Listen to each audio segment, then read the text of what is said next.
देखिए यहाँ पर आपको है श्रम बाजार के लिए गीग कार्य, ये BS का आपको है श्रम बाजार के लिए गीग कार्य व्यवस्था आम है। इसमें देखिए सबसे देखिए भारत के इसमें थोड़ा समझने का प्रयास करें शुरू में। अनुबंधित आधारित या अनुबंध आधारित, देखिए अनुबंध आधारित या अ या अस्थायी रोजगार, जिसको अस्थायी रोजगार को बोलते हैं गीग वर्क, को एक नई श्रम व्यवस्था के रूप में देखा जा रहा है, मगर यह अनौपचारिक क्षेत्र में श्रम उपलब्ध कराने का माध्यम भर है। यह शेष भारतीय श्रम बाजार की तरह ही है, जहां अनौपचारिक श्रम व्यवस्था के माध्यम से श्रम बल उपलब्ध कराया जाता है। तुलनात्मक रूप से कामगारों की संख्या, उपलब्ध कराए गए काम के घंटे, मासिक आय आदि के संबंध में अधिक अनुमानित आंकड़े उपलब्ध नहीं है। Centre for internet and society द्वारा उपलब्ध कराए गए सर्वेक्षण अनुसार किसी एक प्रकार गीग कार्य अर्थात डिलीवरी करने से सभी खर्च काटकर 15,000 रुपये प्रति महीने तक कमाई हो जाती है। नीति आयोग के अनुसार देश में 44 करोड़ श्रम बल में 77 लाख गीग कर्मी महज एक छोटा हिस्सा है। हालांकि ऐसे कर्मियों की संख्या बढ़ने की उम्मीद जताई जा रही है। इसका कारण यह कि गीग कर्मियों की व्यवस्था फिलहाल केवल शहरी क्षेत्र में ही है और मुख्य रूप से सेवा क्षेत्र में सक्रिय है, मगर जब इनका दायरा बढ़ेगा तो गीग कर्मियों की संख्या में भी बढ़ोतरी होगी। लिहाजा यह एक दिलचस्प और महत्वपूर्ण शुरुआत है जो शहरी श्रम बाजार में सकारात्मक बदलाव ला सकता है। कुछ प्रेक्षकों का कहना है कि गीग कार्य वेतनभोगी नौकरियों की तुलना में किसी व्यक्ति के लिए कम आकर्षक विकल्प है। वेतनभोगी रोजगार के आकर्षणों को देखते हुए इस तथ्य से इनकार भी नहीं किया जा सकता है कि मगर शहरी क्षेत्र में काम करने वाले 13.1 करोड़ लोगों में केवल 52 लाख ही वेतनभोगी कर्मचारी, इसलिए यह भी सत्य है कि ऐसी नौकरियाँ सुलभ नहीं है।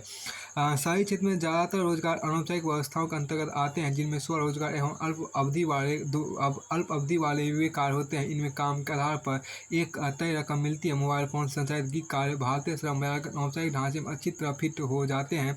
मोबाइल फोन के जरिए रोजगार देने वाले व्यक्ति या इकाइयों से आसानी से संपर्क हो जाता है। भारतीय श्रम बाजार की एक वास्तविक गंभीर समस्या यह नहीं कि कुछ लोगों के पास वेतनभोगी नौकरियां हैं। वास्तविक समस्या यह है कि 15 वर्ष से अधिक उम्र के ज़्यादातर लोग काम नहीं कर रहे। बहुत अच्छी बात यहाँ पर कहा गया। देखिए वास्तविक समस्या यह है कि 15 वर्ष से अधिक उम्र के ज़्यादातर लोग काम नहीं कर रहे हैं। अर्थव्यवस्था के स्तर पर 1.1 अरब लोग ऐसे हैं जिनकी उम्र 15 वर्ष से अधिक है और केवल 44 करोड़ ही काम कर रहे हैं। इसी तरह शहरी क्षेत्र में 15 वर्ष से अधिक उम्र के 38 करोड़ लोग हैं, जिनमें केवल 13.1 करोड़ ही किसी न किसी रोजगार से जुड़े हैं। इनमें कई लोग कुछ स्वरोजगार से जुड़ी गतिविधियों में शामिल है। दूसरे देशों के अनुभव से यह स्पष्ट हो जाता है कि श्रम बाजार में लोगों की इतनी कम भागीदारी दीर्घ अवधि के टिकाऊ विकास के लिए पर्याप्त नहीं है। वस्तुतः चुनौती यह है कि श्रम बाजार में भागीदारी किस तरह बढ़ाई जाए।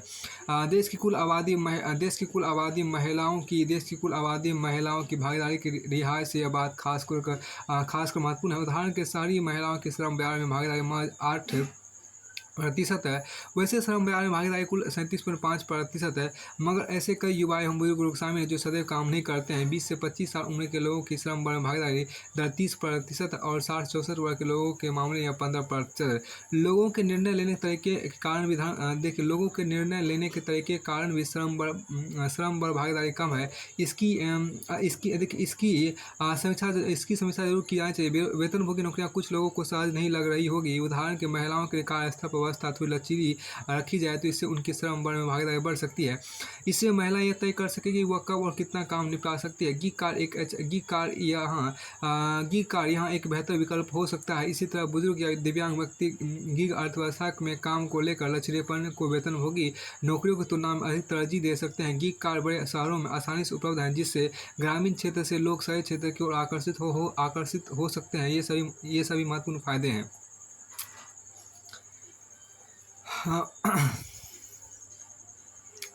भारत में अर्थशास्त्र, देखिए भारत में यहाँ पर जो आपको कहा गया, देखो भारत में अर्थशास्त्र राष्ट्रीय ग्रामीण रोजगार गारंटी योजना NREGS को लेकर काफी उत्साहित है।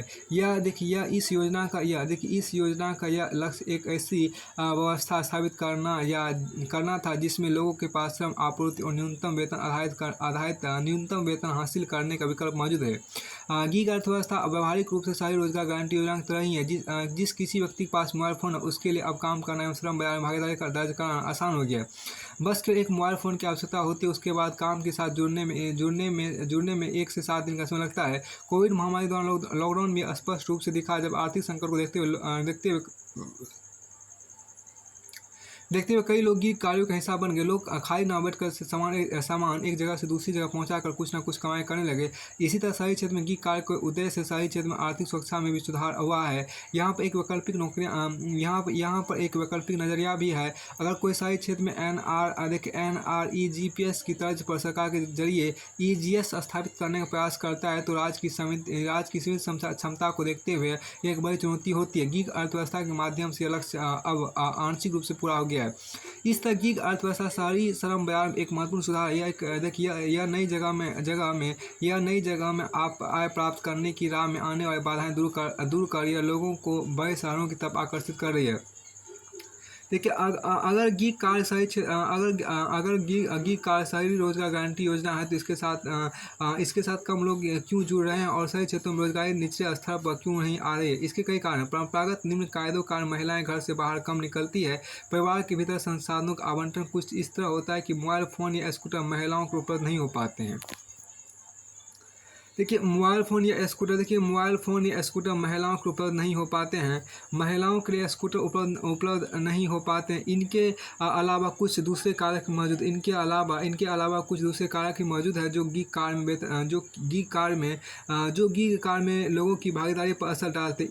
इनमें सामाजिक प्रतिष्ठा से जुड़ी अवधारणा भी शामिल है, जिसका हवाला देकर लोग वेतनभोगी नौकरियां पाने की लड़क में बाकी सभी विकल्पों को ठोकर मार देते हैं। इसके अलावा सामाजिक कारकों और विभिन्न मौद्रिक एवं गैर मौद्रिक खर्च से भी ग्रामीण क्षेत्र से शहरी क्षेत्र की ओर पलायन थम जाता है। ये बाधा लगातार असर डालती है और गीग अर्थव्यवस्था के लाभ से शहरी श्रम बाजार को पूरी तरह नहीं मिल पाते।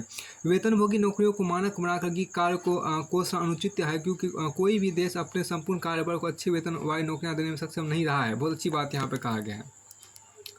देखिए, वेतनभोगी नौकरियों को मानक बनाकर गीग कार्य को कोसना अनुचित है। कोई भी देश अपने संपूर्ण कार्यबल को अच्छी वेतन वाली नौकरियां देने में सक्षम नहीं रहा है।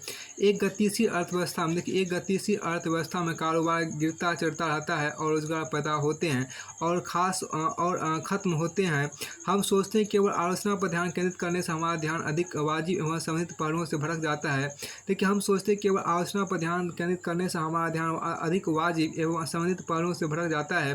कामकाजी माहौल एवं वित्तीय ढांचे में सुधार से गीग कार्यों की आय में अनिश्चितता दूर की जाती है। भारत के सामने दो विकल्प है। इनमें एक गीग कार्य को भारतीय अनौपचारिक श्रम बाजार के बराबर ओहदा देना है।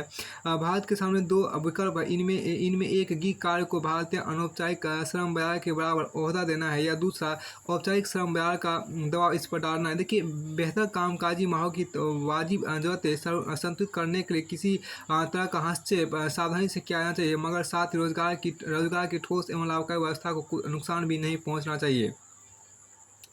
अब देखिए, यहाँ पे स्वच्छ, यहाँ पर जो इससे पहले जो बात है कि देखिए स्वनियमन के संबंध में यहाँ देखिए विकास के औद्योगिकरण जरूरी है। ये इसकी थोड़ा सा यहाँ देखिए आपको क्या गया है, विकास के आपको औद्योगिकरण जरूरी है। इसमें देखिए जो कहा गया है, देखिए अधिक उत्पादन की समस्या विचार करते समय स्वाभाविक तौर पर पूंजी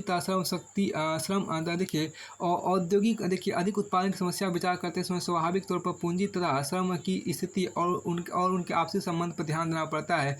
दोनों के हितों की विभिन्नता के कारण यद्यपि विभिन्नता संकीर्ण दृष्टि से देखने पर है, वाद विवाद अक्सर वैकल्पिक रूप धारण कर लेता है। कुछ हद तक यह स्वाभाविक और क्षम्य है, परंतु सारे भारत के संपत्ति योजना बनाने वाले व्यक्ति के लिए संकीर्ण दृष्टि से सोचना और समाज के सामूहिक हितों की उपेक्षा करना भारी भूल होगी। बहुत अच्छी बात यहाँ पर कहा गया।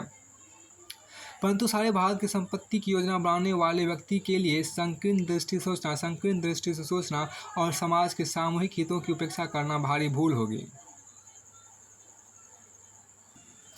यहाँ पर कहा गया कि जब कोई मजदूरों का जिक्र करता है तो उसमें साधारणतः औद्योगिक श्रमजीवी का बोध होता है। ऊंची मजदूरी, बीमारी का बीमा, अतिरिक्त लाभ में भाग और अन्य सब प्रकार की सुविधाएं केवल औद्योगिक मजदूरों के लिए ही सुझाई जाती है, जिनकी संख्या 35 लाख है, यानी सारी जनसंख्या 1% मात्र जो नगण्य है। देश में करोड़ों देहाती मजदूर हैं जिनको भूमिहीन मजदूर कहा जाता है और जिनका महत्व संख्या एवं स्थिति की दृष्टि से औद्योगिक मजदूर से कहीं ज़्यादा है। यह राष्ट्र की शक्ति के ऊपर है कि वह औद्योगिक मजदूर को यह सब दे सकता है या नहीं जो वे मांगते हैं। यदि संभव भी हो तब भी जनसंख्या के केवल 1% का जीवन स्तर उठाने में आदर्श राष्ट्र की स्थापना नहीं हो जाएगी। यदि हम भारत को संपन्न बनाना चाहते हैं तो हमें 300 लाख को संपन्न बनाने की योजना बनानी चाहिए, ना कि केवल 35 लाख। बहुत अच्छी बात यहाँ पर कहा गया है। यदि हम भारत को संपन्न बनाना चाहते हैं तो हमें 300 लाख को संपन्न बनाने की योजना बनानी चाहिए, ना कि केवल 35 लाख को। तो यहाँ पे एक देखिए आपको कहा कि पूंजीपति वर्ग का महत्व यदि हम उनकी संख्या से मापना चाहें तो हम उसकी उपेक्षा कर सकते हैं। जो लोग 10,000 से अधिक की आमदनी पर आयकर देते हैं उसकी संख्या कुल 60,000 है। इनमें सरकारी नौकर है, डॉक्टर है, वकील है, अध्यापक है आदि शामिल हैं। दूसरी ओर यदि हम उन लोगों की संख्या गिनें जो 2 लाख से ज़्यादा की आमदनी पर आयकर देते हैं तो उनकी संख्या कुल 322 है। मेरा अंदाजा है कि देश में छोटे बड़े सभी पूंजीपतियों की संख्या 1,000 से अधिक ना होगी। इनमें से सब उद्योगपति नहीं है बल्कि वे महाजन भी हैं जिनका मजदूरों से कोई संघर्ष नहीं होता। इस प्रकार इन लोगों की संख्या इतनी कम है कि लोग पूंजीवाद का उल्लेख करते हुए अपने को हास्यास्पद बनाते हैं। राजनीतिकों की संख्या बहुत थोड़ी है, फिर भी अपने कार्यों का उनका महत्व है। इसी प्रकार हम देखें क्या कि इसी प्रकार राष्ट्रीय संपत्ति में दिए गए अपने विगत योग तथा भावी योग के कारण पूंजीपति वर्ग का महत्व है और उनका यह महत्व तब तक बना रहेगा जब तक कि स्वतंत्र उद्योग से भारत के पुनरुद्धार में महत्वपूर्ण भाग लेने की आशा की जाती है। इस प्रकार पूंजीपति और श्रमिक दोनों का महत्व अपनी संख्या का नहीं बल्कि इस बात में है। इस प्रकार पूंजीपति और श्रमिक दोनों का महत्व अपनी संख्या का नहीं बल्कि इस बात में है कि लोगों के जीवन स्तर को उठाने में कितने सहायक हो सकते हैं। जब तक दोनों वर्ग इसका स्वागत नहीं करते तब तक देश का औद्योगिकरण नहीं हो सकता। हमारे सामने असली सवाल यह है कि किस तरह हमें अधिक अन्य वस्त्र मिल सकता है, किस तरह हमें अधिक मात्रा उपयोग की अन्य सामग्रियाँ उपलब्ध हो सकती है, किस तरह हमारी अधिक शिक्षा एवं उत्तम यातायात व्यवस्था हो सकती है और किस तरह हम अधिक स्वस्थ तथा दीर्घायु बन सकते हैं। यह सब आपको अधिक उत्पादन से संभव है। केवल अधिक औद्योगिक उत्पादन ही नहीं बल्कि अधिक कृषि और खनिज उत्पादन भी। वास्तव में हमें मानवीय योग्यता के भी अधिक उत्पादन की आवश्यकता है, जैसे डॉक्टर, वैज्ञानिक, अध्यापक, समाज सेवक आदि। जब हम चारों ओर विस्तार करेंगे तो हम अधिक कुशल कारीगरों, अधिक व्यापारियों, अधिक शिक्षक, अधिक बीच के कारोबारी और अधिक प्रबंधकों की आवश्यकता पड़ेगी। कृषि भार बहुत अधिक है, हमें उसे हटाकर फैक्ट्रियों, दुकानों, स्कूलों, सवारियों, स्वास्थ्य योजनाओं तथा समाज सेवा की ओर ले जाना चाहिए। जब हम लोगों को कृषि से हटाकर अन्य क्षेत्रों में ले जाएंगे तो हमें स्वाभाविक तौर पर कृषि से अधिक उत्पादन करना पड़ेगा। या अधिक जनशक्ति को जब हम खेत से हटाकर कारखानों में ले जाएंगे तो हमें कारखाना में ज़्यादा बनाने होंगे, उनमें लगातार ऐसे माल की बौछार करनी होगी जो लोगों की अधिक वस्तुओं की भूख को संतुष्ट करे और उनको शारीरिक तथा मानसिक संतोष दे। यह हमारा ध्येय है। अब इनको प्राप्त करने के श्रम और पूंजी दोनों आवश्यक तत्व है। उनको समान उद्देश्य के साथ काम करना चाहिए और अपना कर्तव्य एवं उत्तरदायित्व भी समझना चाहिए। जहाँ तक मजदूरों का प्रश्न है तो उनको अच्छी मजदूरी मिले और संतुष्ट रखा जाए। मजदूरों को ऊंची मजदूरी देना कई कारणों से आवश्यक है। उनको पर्याप्त भोजन एवं आराम मिलना चाहिए ताकि वे कठिन परिश्रम और कुशलता के साथ काम करने की शक्ति प्राप्त कर सके। बिना ऊंची मजदूरी दिए हम उत्पन्न नहीं कर सकते जो नई पैदावार को खपा सके एवं जनता का जीवन स्तर उठा सके। इसलिए मजदूरों को अच्छी मजदूरी देना चाहिए, उनको कुशल बनाना चाहिए तथा नई मशीनों के प्रयोग करने की शिक्षा देनी चाहिए। याद रखें, अमेरिका, इंग्लैंड ने अपनी वर्तमान स्थिति बनाने में 80 वर्ष लगा दी। इस संसार में कोई छोटा रास्ता नहीं। बहुत अच्छी बात यहाँ पे लिखा गया है। इस संसार में कोई छोटा रास्ता नहीं है। छोटे रास्ते वास्तव में सबसे लंबे रास्ते सिद्ध होते हैं। स्पष्ट विचार, उद्देश्य की एकता और कठिन परिश्रम ही हमको अपने इच्छित उद्देश्य तक पहुँचा सकते हैं। बहुत अच्छी बात यहाँ पर कहा गया है।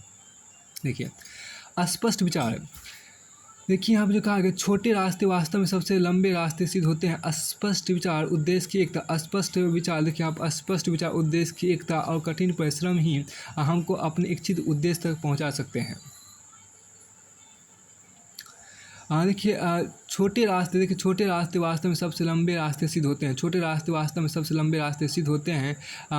देखिए छोटे रास्ते वास्तव में सबसे लंबे रास्ते सिद्ध होते हैं। स्पष्ट विचार, देखिए बहुत अच्छी बात कहा गया, छोटे रास्ते सबसे लंबे रास्ते सिद्ध होते हैं। स्पष्ट विचार, उद्देश्य की एकता, देखिए स्पष्ट विचार, उद्देश्य की एकता और कठिन परिश्रम ही हमको अपने इच्छित उद्देश्य तक पहुँचा सकता है। अब आगे यहाँ पे देखिए कहा गया है, देखिए यहाँ पर जो कहा गया कि आज़ाद भारत अपनी 100 साल की यात्रा के चौथे चरण में प्रवेश कर चुका है। कयास यही लगाए जा रहे हैं कि भारत इस यात्रा का समापन एक उच्च माध्यम आय वाले देश के रूप में करेगा। इसके लिए जिम्मेदार जरूरी कार्य योजनाओं का जिक्र मैं यहाँ करना चाहूँगा। सबसे पहले प्राथमिक शिक्षा। सबसे पहले देखिए प्राथमिक शिक्षा का अधिकार कानून की वजह से स्कूल नामांकन, देखिए शिक्षा का अधिकार कानून की वजह से स्कूलों में नामांकन दर बढ़ी है। भारत का स्कूली तंत्र, देखिए भारत का स्कूली तंत्र दुनिया के विशाल शिक्षा तंत्रों में से एक है। भारत का स्कूली तंत्र दुनिया के विशाल शिक्षा तंत्रों में से एक है। यह करीब 15 लाख स्कूल, मतलब भारत में करीब 15 लाख स्कूल, 95 लाख शिक्षक और 26.5 करोड़ छात्र है। अच्छी बात यह है कि अब प्राथमिक और उच्च प्राथमिक स्कूलों में करीब 70% नामांकन होने लगा है। फिर भी जैसा कि असर की हायर रिपोर्ट कहते हैं कि बच्चों में किताब पढ़ने और अंकगणित की बुनियादी क्षमता चिंताजनक रूप से गिरी है। बहुत अच्छी बात यहाँ पर कहा गया है। देखिए बच्चों में किताब पढ़ने और अंकगणित की बुनियादी क्षमता चिंताजनक रूप से गिरी है, जबकि बीते कुछ वर्षों में यह बढ़ रही है। कई राज्यों में तो यह गिरावट सरकारी एवं निजी दोनों तरह के स्कूलों में लड़के और लड़के दोनों में देखी है।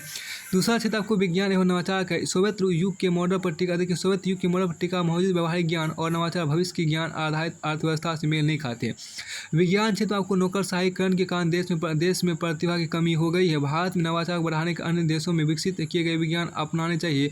उच्च मध्यम आय वाले देशों में शुमार होने के लिए भारत को कम से कम कुछ क्षेत्रों में ज्ञान निर्माता और पेटेंट जन्मदाता देश बनना होगा। अगले क्षेत्र हरित अर्थव्यवस्था का है। एक राष्ट्रवादी अर्थशास्त्री ने कहा था, अब प्रदर्शन करने की बारी हमारी है, मगर भारत को बचाने के लिए हमें हरित यानी स्वच्छ प्रौद्योगिकी कहीं अधिक तेज़ी से विकसित करनी पड़ेगी और अपनानी भी होगी। सोलर पैनल, इलेक्ट्रिक वाहनों की बैटरी और ऐसे ही कई अन्य उत्पादों को देश में ही बनाना चाहिए। तो हमें इनका स्रोत बनाना होगा और आपूर्तिकर्ता भी। भारत में कुल बिजली उत्पादन अक्षय ऊर्जा मतलब क्या, बड़ी पनबिजली और परमाणु ऊर्जा को छोड़कर की हिस्सेदारी आज भी केवल 12.3% है। करीब 80% उत्पादन कोयले से होता है। इसका अनुपात इस अनुपात को 2027 तक पलटने की जरूरत है। बिजली आपूर्ति पर हमें ध्यान देना होगा। भारत के क्षेत्र काफ़ी अव्यवस्थित है कि बेशक आज घर तक बिजली पहुंच गई है, लेकिन इसकी गुणवत्ता कमजोर है। इसके अलावा बाजार आधारित मूल्य निर्धारण का तंत्र इस कदर जटिल है कि करीब 23% बिजली किसानों को मुफ्त में मुहैया कराई जाती है। नतीजतन बिजली वितरण करने के सरकारी कंपनियां दिवालिया हो चुकी है। हमें तुरंत पूर्ण भुगतान वाले मॉडल को अपनाना चाहिए और जिस तरह से रसोई गैस में जरूरतमंद लाभार्थियों को सब्सिडी दी जाती है, वैसे ही खास लोग को बिजली बिल भुगतानों में सब्सिडी देने की व्यवस्था करनी चाहिए। रेलवे पर भी इसी तरह ध्यान देना होगा, क्योंकि रेलवे सुधार की प्रक्रिया शुरू होती है और थम जाती है। ब्रॉड गेज यानी बड़ी रेल लाइन तैयार करने और विद्युतीकरण का काम इसका उदाहरण है। कई मार्गों को semi fast train Vande Bharat के अनुकूल बढ़ाने का काम स्वागत योग तो है, पर यात्री किराए के अनुरूप हमें परिचालन क्षमता, साफ सफाई और गुणवत्ता बढ़ानी होगी। रही बात रोजगार की, तो औपचारिक क्षेत्र में जरूरतमंदों को अधिक से अधिक काम है, इसकी व्यवस्था करनी होगी। सामाजिक और व्यावसायिक सुरक्षा दिए बिना भारत उच्च मध्यम आय वाला देश ही नहीं बन सकता। खास करके श्रम बल में महिलाओं की हिस्सेदारी मौजूदा 25% से बढ़ाकर 50% करने से तरह की सामाजिक प्रगति और जीवन स्तर में स्वतः उन्नति आएगी। इसी तरह प्रशासनिक और न्यायिक सुधार की भी दरकार है, ताकि परिपक्व होते और आर्थिक रूप से विकसित होते भारत की चुनौतियों से निपटा जा सके। दूसरे प्रशासनिक सुधार आयोग की रिपोर्ट में इस बाबत कई बेहतरीन सुझाव दिए गए हैं। निसंदेह कई काम करने बाकी है। इससे इंडिया एट द रेट 100 के लिए हमें पीछे या आगे की तरफ नजर रखकर चलना है। सुप्रीम कोर्ट ने यहाँ पर क्या, देखिए सुप्रीम कोर्ट की ओर से भारी जुर्माने की वकालत दरअसल इस हकीकत से जुड़ी हुई है कि टीवी चैनल किसी समाचार या घटना को प्रस्तुत करते हुए कई बार नाहक की विवाद या सनसनीखेज शक्ल देकर पेश करने से नहीं सकते। शायद उन्हें यह पता होता है कि अगर वे इसके कटघरे में खड़े हुए होते तो जुर्माने की निर्धारित अधिकतम राशि उनके लिए बहुत कम है। कुछ साल पहले अभिनेता सुशांत सिंह राजपूत के मौत की खबर की प्रस्तुति के दौरान टीवी चैनलों पर उन्माद पैदा करने तक के आरोप लगे थे। उसके बाद बम्बई हाईकोर्ट ने टीवी चैनलों के स्वनियमन को नाकाफी बताते हुए उसे सख्त बढ़ाने की बात कही। इस तरीके से ये मीडिया के अन्य मामलों की तरह टीवी चैनल में भी समाचारों को जनता तक पहुँचाने का एक अहम जरिया होता है। इससे संभव उनके खिलाफ शक्ति कवायद को अभिव्यक्ति को भी बाधित करने की कोशिश के तौर पर देखा जाए, लेकिन इसके महत्व को कायम रखने की जवाबदेही खुद टीवी चैनलों पर भी है। सवाल टीवी चैनलों की हद क्या है, तो ताकि पत्रकारिता गरिमा बची हो और आम लोगों का विवेक और ज्ञान भी समृद्ध हो, उसके आधार पर वे किसी सही निष्कर्ष तक पहुँच सके। देखिए, कायदे से स्वनियमन के जरिए टीवी चैनलों को खुद ही यह सुनिश्चित करना चाहिए कि उसकी निष्पक्षता कटघरे ना खड़ी हो। मगर छिपा नहीं कि आए दिन किसी खास समाचार की प्रस्तुति को लेकर कुछ टीवी चैनल पर इस स्थित आक्रामक दिखने के लोग मुद्दे के वास्तविक संदर्भ से दूर होकर भ्रमित हो जाते हैं। इस रुख का प्रभाव कई बार संवेदनशील स्थितियां पैदा कर देता है। हालांकि कुछ टीवी चैनलों की इस प्रकृति लगाम लगाने को लेकर स्वनियामक के तंत्र के साथ साथ ठोस पहल के लिए आवाज़ उठती रही है, लेकिन इस दिशा में अब तक हुए प्रयासों के नतीजे आधे अधूरे ही रहे हैं। इसे सुप्रीम कोर्ट की राय की वजह समझी जा सकती है कि जब तक नियमों को कड़ाई से लागू नहीं किया जाएगा, तब तक टीवी चैनलों के लिए उन पर अमल करने की बाध्यता नहीं होगी। यहाँ देखिए कहा गया कि हाल ही में दिल्ली के मुख्यमंत्री छात्रों से देश के लिए काम करने और विदेश में नहीं पढ़ने की अपील की है। देखिए, ये कई कारणों से गलत हो सकता है, क्योंकि लोग अपने देश में उपलब्ध नहीं होने और पर्याप्त रूप से उपलब्ध नहीं होने वाले अवसरों का लाभ उठाने के लिए अपना देश छोड़ते हैं। विदेश में प्रवास करना, अध्ययन करना आसान नहीं है, यह बहुत महंगा भी है। जो लोग इस यात्रा के तैयार होते हुए लागत लाभ का विश्लेषण करते हैं। यदि नेता अच्छे छात्रों के भारत छोड़ने के लेकर चिंतित है, तो उन्हें इस लागत लाभ विश्लेषण को बदलने पर विचार करना चाहिए। देश में गुणवत्तापूर्ण शिक्षा की आपूर्ति में सुधार तथा अधिक सक्षम आर्थिक वातावरण तैयार किया जाना चाहिए। विदेशों में बसे भारतीय, चाहे छात्र या पेशेवर या उद्यमी, भारत के एक संपत्ति है। देखिए, यह प्रवासी, देखिए यहाँ पर क्या ये प्रवासी भारत के प्रति विदेशियों के दृष्टिकोण में सुधार करते हैं। ये भारत के लिए बोलते हैं और निवेश के विचारों का स्रोत बनते हैं। देश के लिए काम करे एक नेक विचार एक अच्छी सलाह की तरह लगता है, लेकिन जीवन के निर्णय लेने वाले युवाओं के लिए इसका कोई ठोस अर्थ नहीं है। उनके लिए महत्वपूर्ण यह है कि विदेश में क्या काम होता है। बहुत अच्छी बात आपके यहाँ पर कहा गया। देखिए, भारत में विवाद शुरू से ही दो लोगों के बीच नहीं बल्कि दो परिवारों के बीच संबंधों को जोड़ने के लिए किया जाता है। बहुत अच्छी बात कहा गया है। देखिए, भारत में विवाह शुरू से ही दो लोगों के बीच नहीं बल्कि दो परिवारों के बीच संबंधों को जोड़ने के लिए किया जाता रहा है। आज के दौर में विवाह जिस तरह से दो लोगों के इर्द गिर्द केंद्रित होता जा रहा है, उसमें पारस्परिक और कानूनी स्तर पर क्या उम्मीद की जा सकती है। बहुत अच्छी बात कहा गया है। भारत में विवाह शुरू से ही दो लोगों के बीच नहीं बल्कि दो परिवारों के बीच संबंधों को जोड़ने के लिए किया जाता रहा है। आज के दौर में विवाह जिस तरह से दो लोगों की इर्द गिर्द केंद्रित होता जा रहा है, उसमें पारंपरिक और कानूनी स्तर पर क्या उम्मीद की जा सकती है। समय और स्थान पर है, चाहे जितनी भी सेक्शन करवा लिया जाए, उनसे ही पता चला कि विवाह हमेशा परिवारों के बीच तय किया गया एक गठबंधन रहा है। विवाह हमेशा परिवारों के बीच तय किया गया एक गठबंधन रहा है, चाहे वह पितृसत्तात्मक समाज हो या मातृसत्तात्मक समाज हो, चाहे शिकारी संग्रहकर्ता का हो या आज की मानवीय सभ्यता हो। सभी मामलों में परिवारों को विशेषाधिकार प्राप्त रहा है, व्यक्तियों को नहीं। बहुत अच्छी बात कहा गया है। सभी मामलों में परिवारों को विशेषाधिकार प्राप्त रहा है, व्यक्तियों को नहीं। जो दो लोग जीवन साथी बनते हैं वे रिश्तों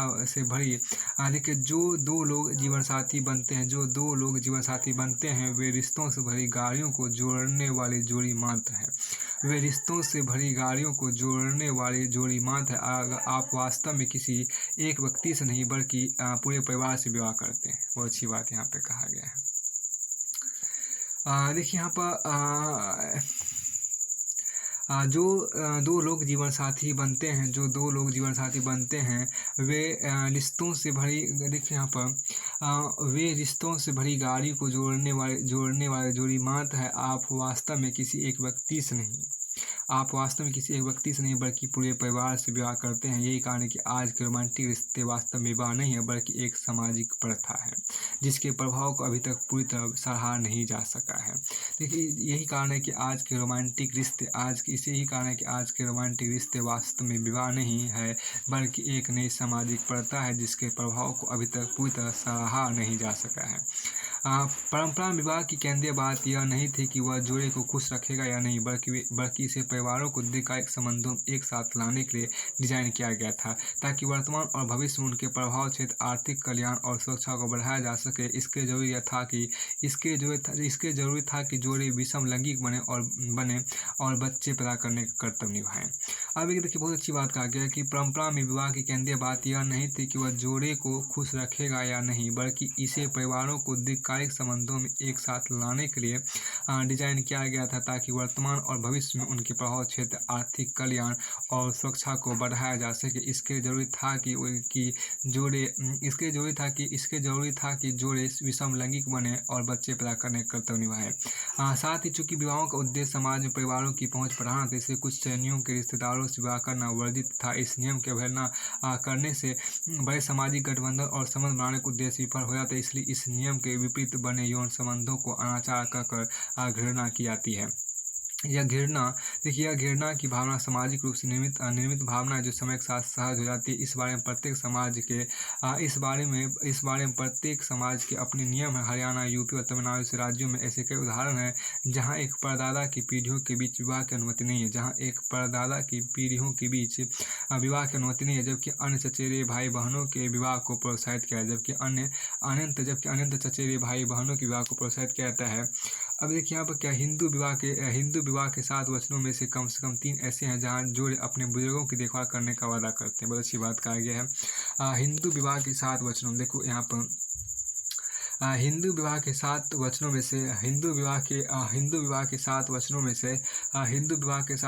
से कम से कम ऐसे 3 वचन है।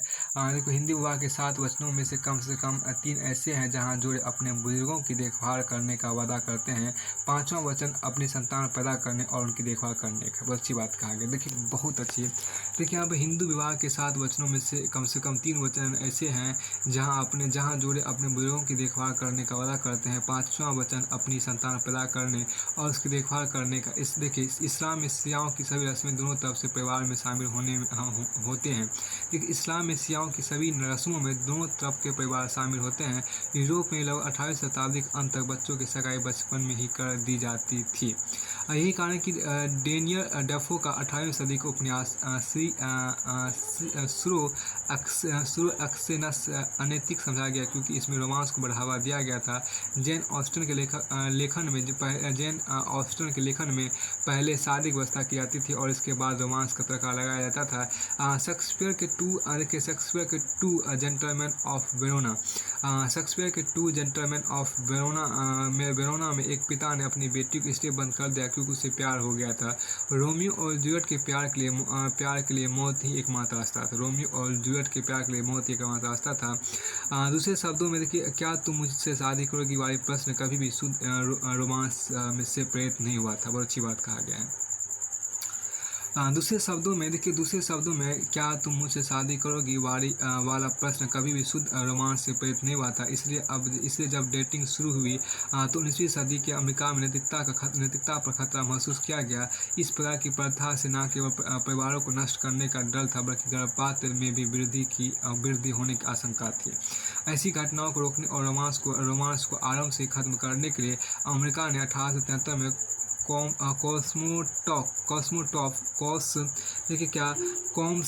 स्टॉफ का अनुपात क्या इसे 1973 में निरस्त किया जा सका था। दो लोगों के मिलन की बढ़ती प्रवृत्ति आधुनिक इतिहास में बड़े बदलाव का संकेत देती है। दो लोगों के मिलन की बढ़ती प्रवृत्ति आधुनिक इतिहास में एक बड़े बदलाव का संकेत देती है और ऐसे रोमांटिक मिलन को विवाह कहा जाना अवास्तविक और अव्यवहारिक है। इस प्रकार के विवाह से बहुत तरह की परिवार केंद्रित चिंताएं पैदा हो जाती है। संतान की जरूरत भी अब चुनाव का मामला है, कर्तव्य का नहीं। अब एक खास बात यहाँ पर देखिए, जो यहाँ पे आपको कहा गया, देखिए दूसरे शब्दों में यहाँ देखिए क्या, दो लोगों के मिलन की बढ़ती प्रवृत्ति आधुनिक इतिहास में एक बड़े बदलाव का संकेत देती है। बहुत अच्छी बात कहा गया, दो लोगों के मिलन की बढ़ती प्रवृत्ति आधुनिक इतिहास में एक बड़े बदलाव का संकेत देती है और इस रोमांटिक मिलन को विवाह कहा जाना अवास्तविक और अव्यवहारिक है। इस प्रकार के विवाह से बहुत तरह की परिवार केंद्रित चिंताएं पैदा हो जाती है। संतान की जरूरत भी अब चुनाव का मामला है, कर्तव्य का नहीं।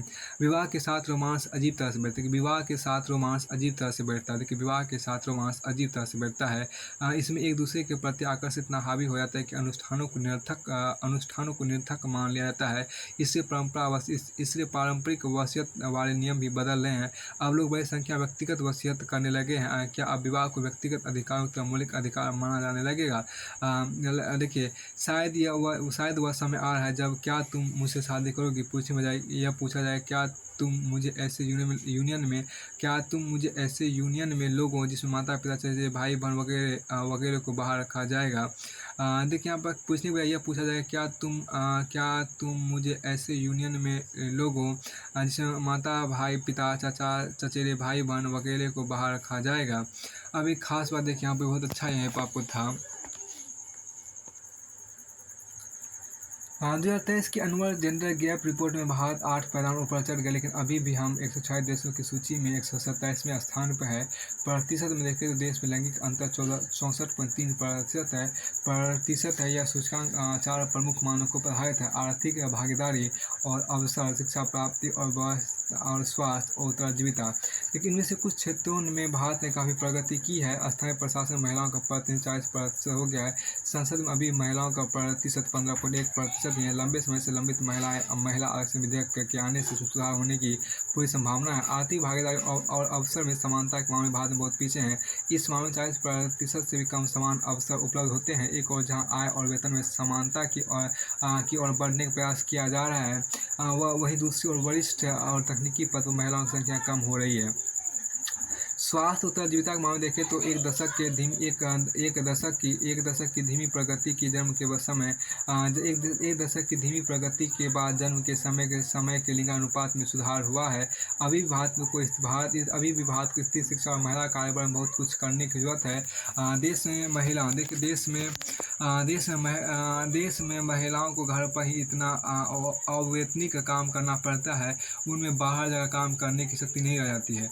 लड़कियों की शिक्षा तक पहुँच और आय के अवसरों की समानता से अपने आप ही पोषण, जरूरी विवाह, मातृ और शिशु स्वास्थ्य, मृत्यु दर आदि में बहुत सुधार हो जाएगा।